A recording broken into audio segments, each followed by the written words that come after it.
office space with team staff. We were in there with Ron. And then last year, it was set up this way. Okay. So, Piper has taken Jeremiah out. okay. I like Jeremiah. I don't think he'll be there. I don't think he'll be there.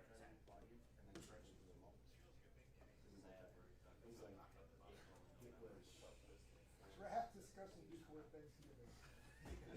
This is where we're at. We're reverting back to default. You're back home, John. That's a comfortable shoe I just put on. That's what I think. Never worked. Oh, really? I had this dream last year. This team was playing good. Wow. So you advanced several rounds in the playoffs? Yeah.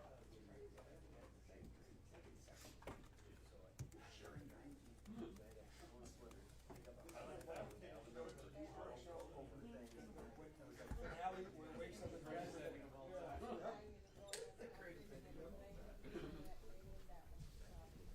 So, and she didn't want to do it. That's what I heard, yeah.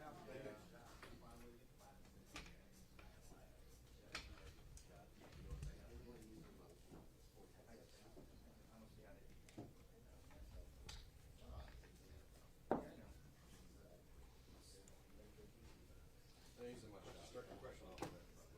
Coach wants to see how you can beat Detroit, so are you guys prepared to set your deal plan set from the grade? Yeah.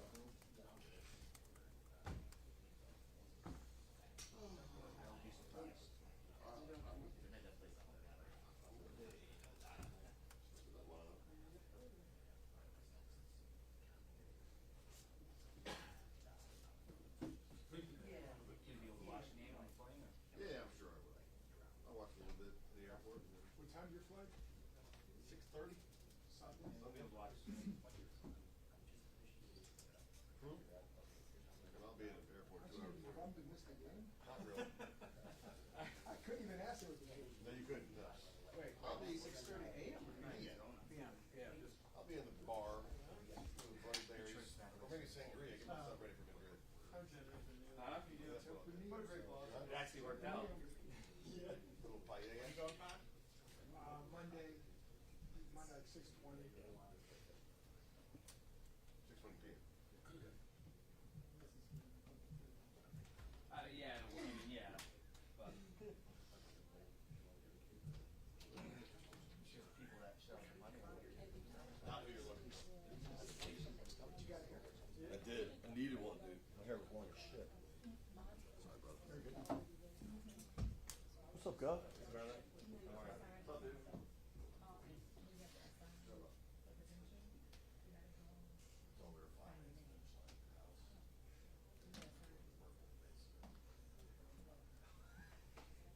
Do what? They did do what? We can playoff game. What did they call it? Playoffs. That's so stupid. I hate it. Is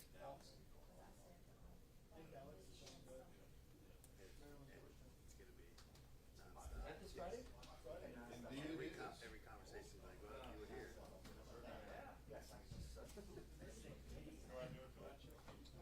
What?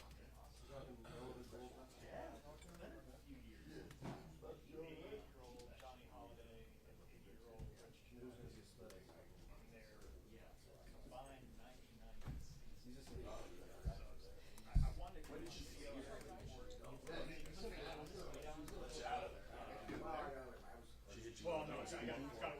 No, she did say. But, yeah, I mean, they both love talking about it. Exactly. As a matter of fact, you know what? You're right. I didn't realize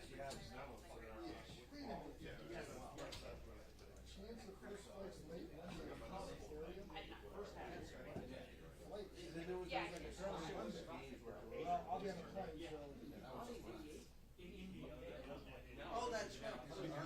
Oh,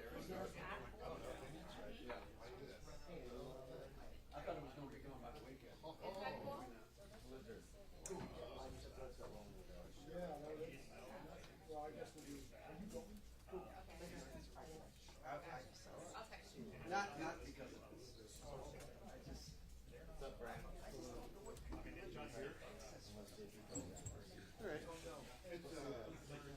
you're the story, so like, sir,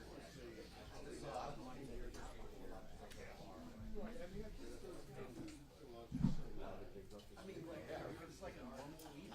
I assume it's like they showed they talked to the starting quarterback. You know, like, I thought about it. When you're done. It's a long way.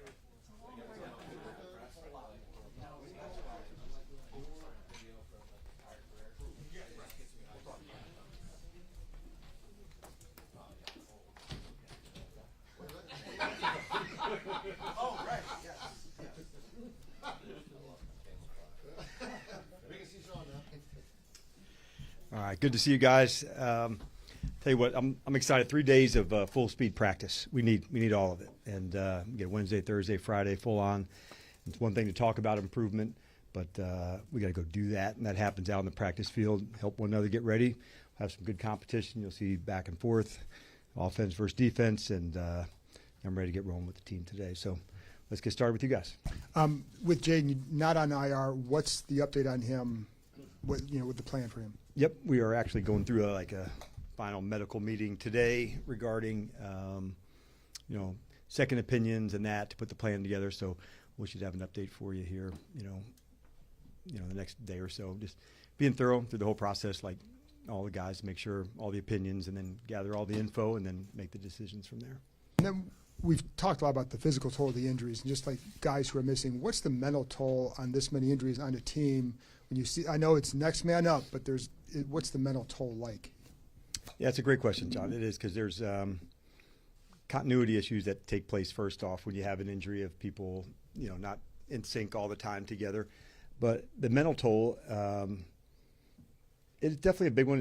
It's also for the guys that are out, some that are out that'll come back, some that are out for the season. And the ones that I worry about are the ones out for the season. As far as the mental toll collectively, team, like everybody goes through it, and some stuff, not injuries, but I'm saying hard things, and you find your way and you adapt. But it's better to acknowledge it, talk about it, and find the best plan moving forward. And if you have, the right mindset to go solve the problems, then okay, this is what we need to go do, and this is how we need to go do it. I think just being straight about it, John, is the best approach to eliminate any doubt. This is how we're going to go win, and each game's winnable, and you have to say this is how we're going to go do it for this game. And that may look different week to week, but for us, that's where the focus goes. And I try to explain that in the beginning of the week, and then you try to make that come to life through the game plan and the practice. And so having a whole week to go do that against a talented Detroit team, like we'll need the whole week in the practice to do that. Dan, what is the film showing you about Mikey this season? Yeah, I would say there's been up and down moments, meaning the playmaker, the interceptions I saw at LA, and the last couple of weeks. So the ball hawking mindset, which I love. There's also been a couple of plays of over trying, to make those plays, and that's kind of part of the process. You don't like to go through that, but when you're capable of making plays, well, I'll make some more, and I'll make a few more, and then all of a sudden, that's not the one that you need to take a chance on. In the basketball world, I'm not going to force this shot. That's what sometimes happens to a ball player who has the skills to go do that. And I think there's been some examples of that this year, and I'm not surprised because he's a competitor and wants to help and make plays. And so part of my training with the guys and talking to them, I want them to feel backs against the wall and fight for that, but I don't want them to over try to make things up, to go try to win. Like the attitude, the mindset, that's good, but not at the expense of veering off course to do something that could have other consequences. And he has to learn that, I would say, but he's not alone in that. That's, everybody, when you're fight like hell, you want to make a play for the team, you want to change the course of things, and so it's actually when you need to be the most disciplined. And those are good, hard lessons, but ones that I'm certain that he's learned too.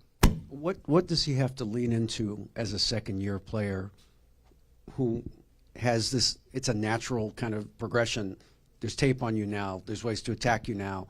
And what does he have to lean into to kind of get through those rough patches when it doesn't go the way he would like it to go? Yeah, I think you have to lean into the discipline and the technique, because when you play with that and you have that and you can lean on that, man, then you're good, David, because now I know I can play the technique and play it when you're maybe I'm off, I'm back, I want to take a shot, then you're not out of the technique. So I think there's like a real discipline that has to take place. And as you're going through, sometimes I feel like he's older than going into the second year, but some of those players that have more years, okay, that's not the time. That's not the place to go take your shot. He's still learning that. And I know that he'll learn from this. He's a sharp guy, but we can't have ones where you can and where you can't. So the discipline, I would say, is the biggest factor for a ball player who's a playmaker, because they know they can make the next one and make the next one. And so I imagine that's much the same conversation, which the right shot when you've covered that. So it's for the guys that aren't capable of making some of those, they are probably more disciplined in sometimes, because I can't make that play all the way over there, where sometimes a player thinks they can. Two-part playing off that. Is it expected then that you're seeing it in year two more so than year one with him, and then just with him and Quan together, just the two together, how do you feel like they're developing after a really strong first year together? Yeah, that's a great question. And they're both going through it too, they want it to be right and good. Like, these are two really committed guys. And so, going for Quan, like whether it's a tackling, that didn't go the way that you want, like, and he's somebody that I have all the faith in to get those done. But when you miss him, you want to talk about him, acknowledge him, and say, this is what needs to be done to go make this play, get this technique done. And sometimes over-trying can be that way. I want to do this, and I thought he was going to do that, and like, no, man, just trust the technique. And so I've sensed with both of them some of that, and they're two guys that I just believe in so much, and to stay in the discipline of it, and like those plays will generally be made. And then going back to the injuries, what is your approach with Adam when you guys are digging deep into the well of players that you need to find just to have depth and reserve there? What does it change from what it did normally at the start of the season? I mean, how do you work this out with him? Yeah, we talk through the team, every day, so that's the good part. To dig in, and he and his staff and Lance and on the guys from the pro side, they've really done a good job. It's the hardest, I would say, Nikki, when there's multiples at a position. So for us, that would be like wide receiver and DNs, because then there's layers down to it. When it's elevate from the practice squad, they've been in the system, been in training camp, that makes it a little bit easier, because system training, like that person's getting themselves ready for their opportunity, and you pray and you hope that doesn't come from the injury side. You hope a player on the practice squad says, man, we got to get his ass in the game. He is working it at practice. He's improving. He's getting there. The other side is if a contingency happens, if an injury took place, he's ready to play. So I'd say it's harder when you add those players in season, because then there's less bank reps, less continuity together. Not to say it can't be done. Of course it can, but that's part of the hardest part, I would say, when there's layers at a position. One, okay, that's a shift, but those two positions, I would say it's harder, because there's more players at that position, so you could say, well, there's more to go, but still at 3 or 4, it's a big number at a position, even at receiver and D end or O-line, where you play more players than running back or quarterback. Hey, Coach, with Frankie Luvu potentially suspended on Sunday, it seems like Jordan McGee is going to get more run. What have you seen from Jordan this season as far as that second-year leap? Yeah, we are very excited about Jordan. We've got some good news on Frankie, that he is not going to be suspended, so that's a big deal. But what you've seen from Jordan, there was just like a fantastic tackle for loss in the game the other night. He's a very square and secure tackler. You may have even heard me talk about good linebackers who can play square, and the reason you want to do that, so if a ball's going outside and you overrun it, your shoulders are turned, you can allow a cutback lane. And so the best of the best, man, they can play square but have the quickness and the range to go from side to side without having to turn and run. Jordan has that. And so I'm excited to see him develop, and he's going to continue to develop and make more plays. Over here. Yep. You told us on Monday that you're going to bring Joe Witt down to the field. Who Yep. goes? Anybody move up to the booth? And ultimately, that move, what do you expect will change or happen with him on that field? Yep, two parts. First, no one else is moving up from that spot to go. Tom Donatel is on the pass side, is up, in that space. So we're covered in that way. What do you expect what's the advantages probably that you want to ask? Like when you're up and you're down, obviously you can see Chick so much, clearer from up top. You can see the substitutions. What you don't feel, players and the fast communication that you sometimes need to get to. So when you're not hitting a mark in a certain space, it's the right call. If it's also happened the other way, when you're on the field and, okay, he needs to get out of the emotion of it and just see the play calling. So it's the right call for us at this time. So the players can look directly at Joe. Joe can look directly at them in between a series, to go into that spot. So no one is going to go up, but Joe will come down, and kind of want to give you the pluses and minuses of those. Both are effective. It just, by play caller and what we need at the moment, you make changes and say, all right, this is what's best for us now. And it's not that uncommon where, people have done it in season, out of season, one season to the next. So I think it's the right change up for us right now. Hey Dan, the trade deadline came and went yesterday, and I know this is more kind of AP's department, but can you fill us in at all on why the team stood pat, and if possible, how close were you to making any sort of moves? Well, first, you're right. The Adam and his staff, they're really thorough. Man, they go through it, and that's part of the process that you go through all these different times a year. When trades, when's draft time, free agency, and one of the things I admire about him is the thoroughness and making really good, tough decisions. And so when you go through a whole process, lots of factors would go into things to say, is it the right deal? Is it the right fit? Both sides. And so when it comes together, he knows exactly how he wants to handle it and where to go. So he was in great communication with me. If, this time of year, everybody calls and talks, but, he's really thorough in making sure to make the best decisions. Dan, with the injury to Jaden and also all the receiver injuries, it kind of leads to a natural progression of running the ball more. When the defense is aware that you might be doing that more and stacking the box, things of that nature, what goes into still remaining effective, in the run game during those moments? Yeah, what I think you're saying is shots, at bat. And so sometimes the play pass that can come off the run game can be where you have to, make your mark to go. So there can be some times where a 1 yard run or a 2 yard run, that's what the stats would show. But the byproduct of that is this linebacker or the safety going downhill. Can you get a play pass in behind them? And so I think that's the balance of playing first and second down football. And we need to be more effective at both. The more effective you run, play action should be, a little bit more effective. But you have to take the shots at the run game to do that. And that's one of the areas that, is really important to us. We got good O-line, running backs to get rolling. So I wouldn't say it's more important now. It's always a big part of, playing good offense when you can have balance. So, we look forward to improving in that area, I should say, instead of more or less. Dan, is there any balance between what's right in front of you, the Detroit game, that game that week, and the big picture of what's good for this roster, this team in the long haul? Well, I think always you want to this, you may or may not have heard this term, but win now but develop for tomorrow. And I think you can have both buckets if you're organized and thoughtful in how you're developing players. We know some first and second year guys, there's going to be more bumps in the road than just a veteran who's played lots and lots and lots. That's to be expected, but you can do both. And that's our approach here to make sure I love on the first and second year guys, some of the developments that they're making. It goes sometimes this and then this, and man, it'd be awesome if it just kept going up, but that's not how development works. So I think the balance of both is important, but I think you can have two buckets, and I think you can do both simultaneously. Some shift based on opponent, where you're at, but I think you can do both. Dan, earlier you were discussing the backs against the wall mentality. Curious, have you seen that from this group over the last couple of games? And if not, what does that look like in your eyes on the field?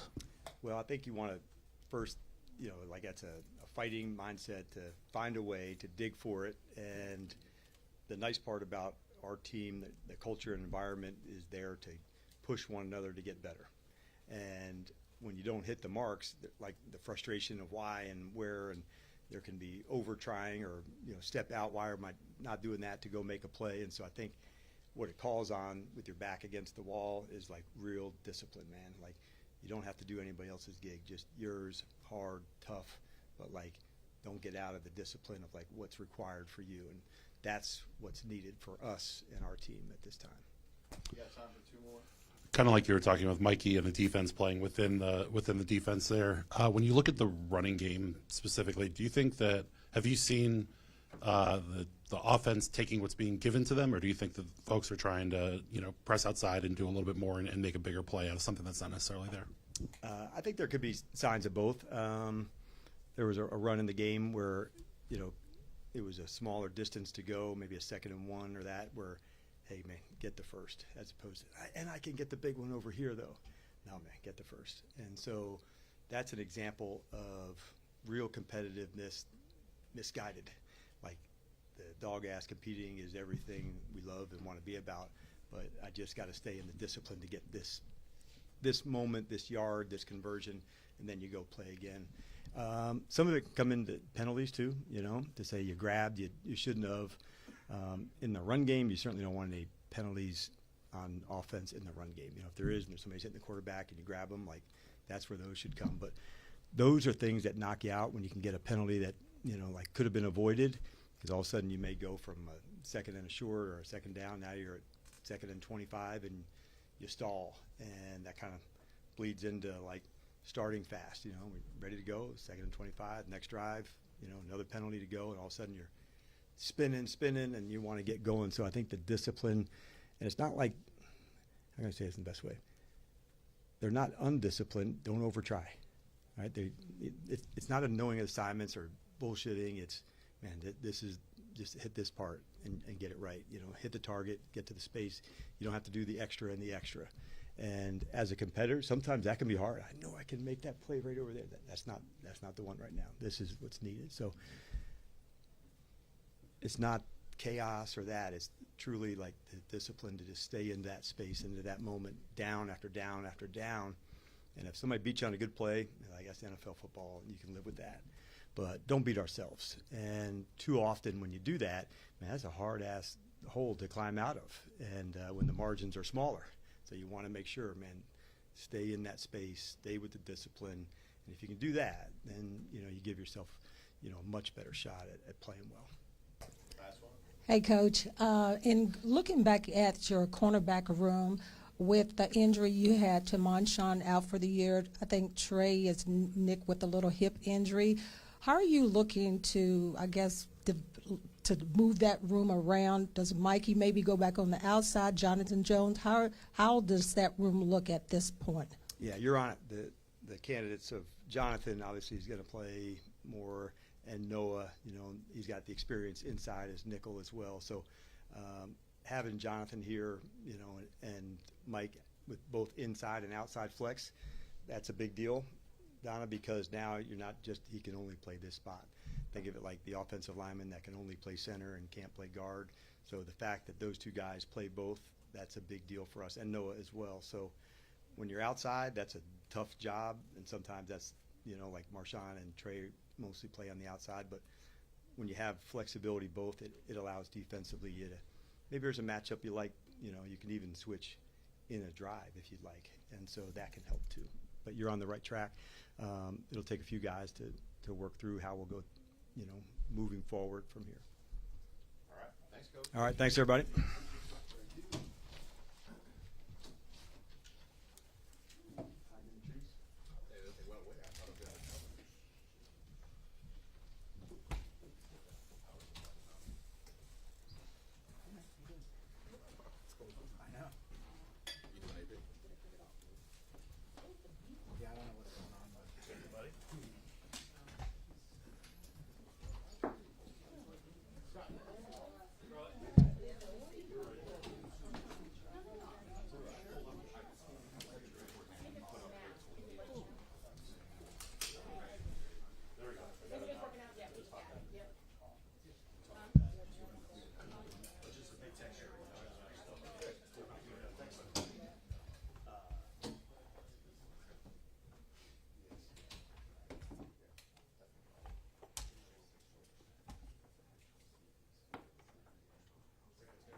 avoid confusion, you know?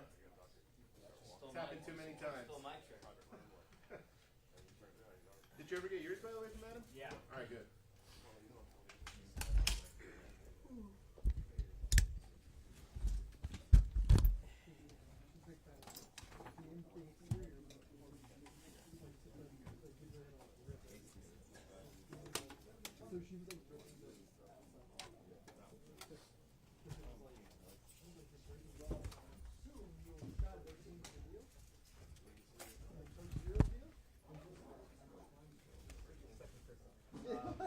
It's like you were saying how yeah.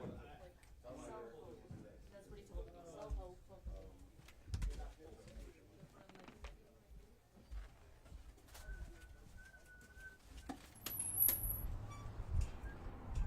What's up, Jack? How you doing? Good. How about you? Good, good.